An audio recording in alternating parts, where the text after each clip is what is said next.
which is strange to me, and I don't really see any way past this for religious people.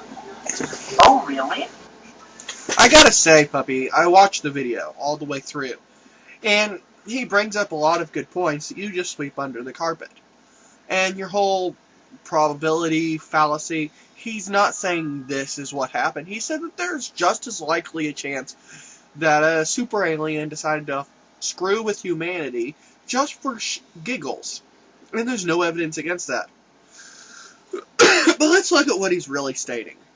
He's stating that all of these things that we associate with God could easily be accomplished with technology. And it seems like he might be onto something. Now, by no chance do I believe that a God or even aliens did this. I believe, I don't see any points to it. But the focal point here is, if aliens did do it, what way would we know that they didn't?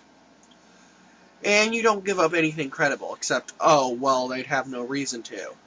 Have you seen Anonymous? They do things for giggles all the time. Things that cost money. Things that screw with our lives, just for the giggles of it. So by saying aliens would have no reason to do it, it's kind of wrong. They do it just for the giggles.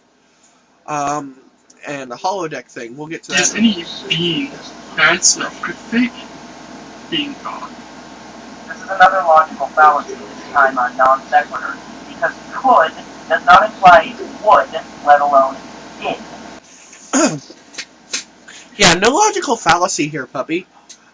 He's using a hypothetical, stating that, a civilization could have such technology, and you suddenly say, oh, that's a logical fallacy. No, go read a book, find out what a logical fallacy actually is. It's not a non sequitur, because the whole debate of the argument is, how would you know the difference between a God did it and an alien did it? And you haven't come up with anything viable yet. But let's continue.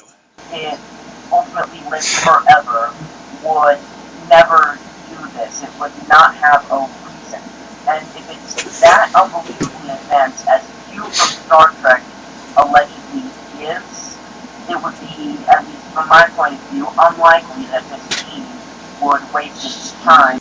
And there's your problem, puppy. According to you, who is not an immortal being, who has 50, maybe 60 years left in front of him, would never do something like this. So therefore, a creature who time is really irrelevant wouldn't either? No.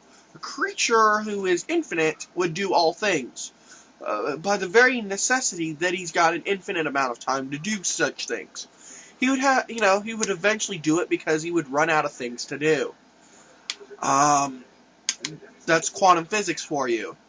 In a universe that is infinite, an infinite amount of things will happen, and have happened, and will have happened again. This is just pure quantum physics right there, but it also applies with conscious things. If a creature were to live long enough, he would do all things. If a creature would never die, he would do all things infinite amount of time. It's just that simple. But let's continue, because I'm enjoying this. Maybe there's stuff using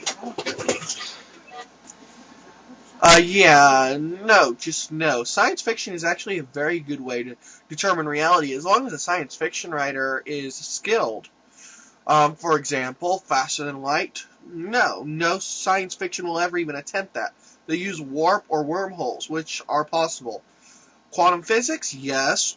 Remember, 90 years ago, it was science fiction that we would have cars or airplanes, so yeah. Science fiction is actually a very good dictator of what science fact becomes. So, yeah. Double facepalm. Except we're not in a holodeck, are we? We're on Earth. Puppy, in a good holodeck, how would you know that you're in a holodeck? Also, brain in a jar question. If you were only a brain in the jar, how would you know that the outside world exists? This is a very theological question, and that's the whole premise of the Matrix. So actually a very good question.